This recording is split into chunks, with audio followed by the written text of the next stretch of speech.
అంటున్నారు తెలంగాణ సమాచార్. ఎమ్మెల్యే నివాసం క్రిస్టియన్ కాలనీలో ప్రెస్ మీట్ నిర్వహిస్తున్న ఎమ్మెల్యే గంగుల కమలాకర్ గారు నిన్న కలెక్టర్ ఆడిటంలో జిల్లా మంత్రులు ముగ్గురు కూడా వచ్చి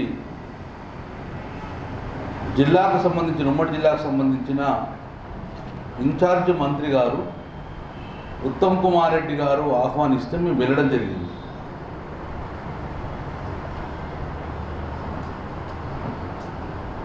అందులో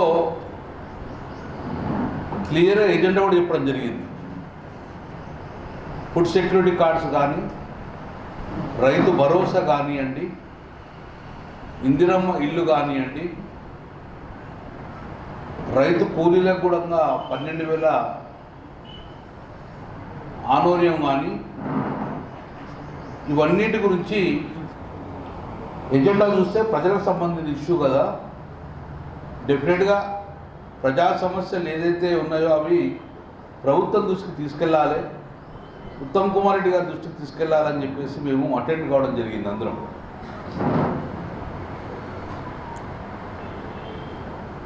అందులో మేము ప్రధాన అంశాలు ప్రతిపాదించినాం. ప్రధాన అంశాలు మళ్ళీ దానికి ఆన్సర్ రాలే కాబట్టి మళ్ళీ మీ ద్వారా ప్రభుత్వానికి ప్రజలు ఏదైతే అనుకుంటున్నారో, ప్రజలు ఏదైతే ఆశిస్తున్నారో దాన్నే మళ్ళీ మీ ద్వారా నేను ప్రభుత్వానికి కోరుతాను. నెంబర్ 1, వాళ్ళు ఏం చేశారంటే ఈ నెల 26 నుండి ఇందిరమ్మ ఇళ్లకు సంబంధించిన కేటాయింపులు జరుగుతాయి అని చెప్పారు. అందులోనే భాగంగా ఆ ఇందిరమ్మ ఇల్లు కేటాయింపులలో క్లియర్గా మెన్షన్ ఎవరైతే ఫుడ్ సెక్యూరిటీ కార్డు, తెల్ల రేషన్ కార్డు ఉంటుందో, లేకపోతే ఎంఆర్ఓ నుంచి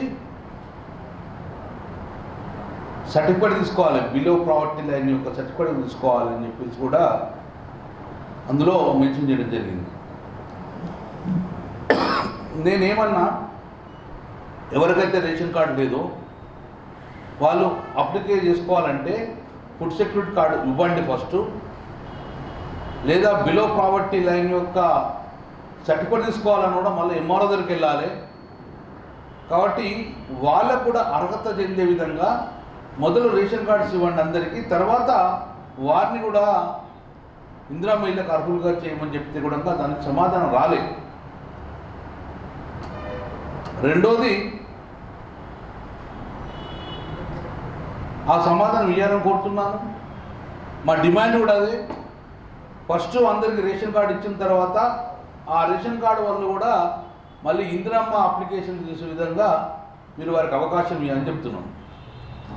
రెండోది, ఇందిరమ్మ ఇల్లు అనేది కరీంనగర్ కార్పొరేషన్లో కానీ, సుడా పరిధిలో కానీ వారికి ఒకవేళ 100 గజాల ఇల్లు ఉంటే వారు అందులో ఇల్లు కట్టుకోవాలంటే మీరు ₹1,00,000 చొప్పున 5 లక్షలు ఇస్తా అన్నారు. కానీ దానికి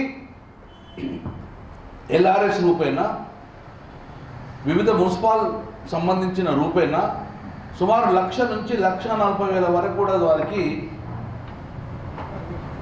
పర్మిషన్ ఫీజు అవసరం పడుతుంది. సో దాన్ని కూడా మీరు ప్రభుత్వమే చెల్లించండి, లేకుంటే 1,40,000 భారం అవుతుంది, ప్రభుత్వమే చెల్లించండి అని చెప్పి అదొక డిమాండ్ పెట్టాం.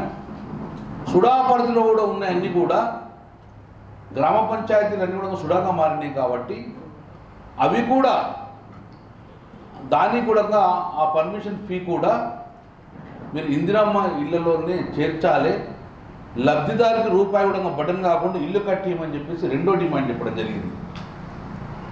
మూడవ డిమాండ్, ఏదైతే రైతు కూలీలకు 12,000 మీరు పెన్షన్ ఇస్తా అంటున్నారో అందులో గత సంవత్సరం 20 రోజులు మీరు ఉపాధి హామీకి వెళ్ళి ఉండవలసింది జాబ్ కార్డు ఉండాలని చెప్తున్నారు. జనరల్ గ్రామాలలో కూలీలు ఉంటారు, కానీ చాలామంది కూడా ఉపాధి హామీ పథకానికి వెళ్ళరు, వారికి జాబ్ కార్డు ఉండదు. బయట వేరే కైకిళ్ళకు పోతే ₹500 వస్తాయని చెప్పేసి ఉపాధి హామీ పథకానికి వెళ్ళరు. మరి వారందరికీ కూడా జాబ్ కార్డ్స్ ఉన్నాయి, వాళ్ళకి ఎలిజిబిలిటీ కూడా వచ్చే విధంగా గ్రామసభ పెట్టి అందులో 20 రోజులు మాత్రమే 20 రోజులు ఉండాలి పనిచేయాలని చెప్పే నిబంధన ఎత్తేయండి. అర్హులైన ప్రతి కూలీకి కూడా 12,000 రూపాయలు ఇవ్వాలని చెప్పేసి నా మూడో డిమాండ్ ఉండగా, ప్రజల డిమాండ్ ఉండగా పెట్టడం జరిగింది. విలీన గ్రామాల్లో కూడా చాలామంది కూడా ఇప్పుడున్న పరిస్థితులు జాబ్ కార్డు కోల్పోతారు మున్సిపాలిటీకి వస్తే. సో వారికి కూడా కూలీలు, రైతు కూలీకి ఇచ్చే పెన్షన్ 12,000 ఇవ్వమని చెప్పి ఈ ప్రధాన డిమాండ్ కూడా వాళ్ళకు చెప్పడం జరిగింది. అందరు ప్రజలలో ఒక అనుమానం ఉన్నది, ఏ గ్రామంకైనా గ్రామంలో మా అందరికీ ఇందిరమ్మ ఇల్లు వచ్చిందని చెప్పి భ్రమలో ఉన్నారు. వాళ్ళందరి అధికారులు కూడా ఫోటో తెచ్చింది. ప్రతి ఒక్కరు ఫోటో దిగిన వాళ్ళందరూ మాకు ఇందిరమ్మ పథకం వచ్చిందన్న భ్రమలో ఉన్నారు. మీరు క్లారిటీ ఇవ్వండి.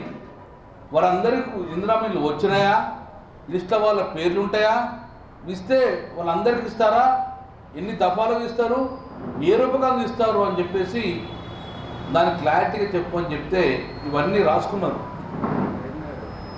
సమాధానం ఇస్తారని ఆశించగానే సమాధానం ఈక్షించలే.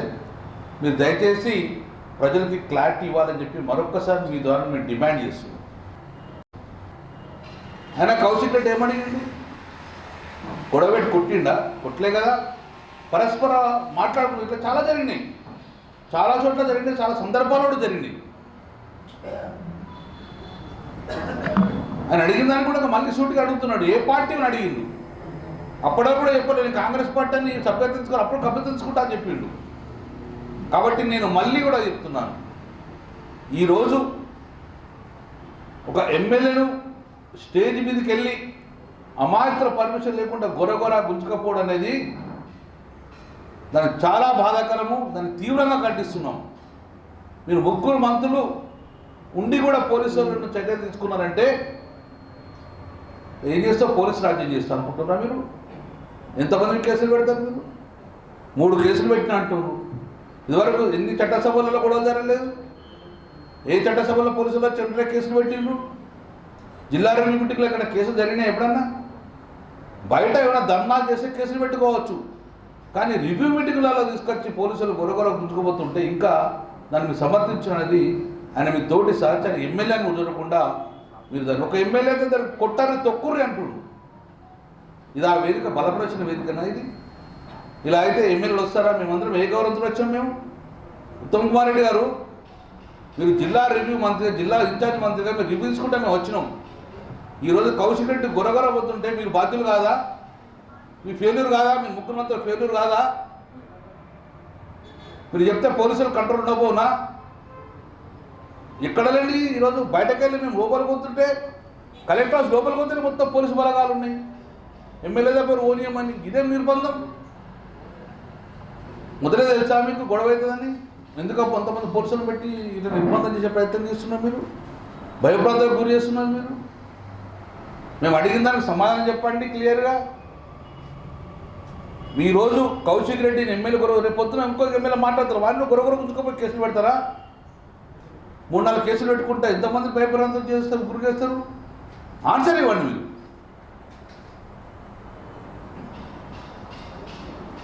కాబట్టి మేము చాలా తీవ్రంగా ఖండిస్తున్నాం. పోలీస్ కేసులు పెట్టడాన్ని మేము విభేదిస్తున్నాం. ఇప్పటికైనా మీ 3 జిల్లా మంత్రులు మీ ప్రమేయం ఏం లేకపోతే పోలీస్ కేసులు వెంటనే ఎత్తండి. ఇది మీ కంట్రోల్లో ఉన్న సమావేశ మందిరం. అది ఆ సమావేశ మందిరం మీ 3 మంత్రుల కంట్రోల్ ఉన్నది. అది మీ కంట్రోల్ అదిపి తప్పిందని భావిస్తున్నారా? నాకు చెప్పాల్సిన బాధ్యత మీ మీద ఉన్నది. కేసులు పెడితే ఎదుర్కొంటాం, కానీ ఎవరి ఫెయిల్యూర్ వల్ల కేసులు పెట్టిన అనేది అంతరాత్మ చెప్పుకోని చెప్పి చెప్పడం జరుగుతుంది.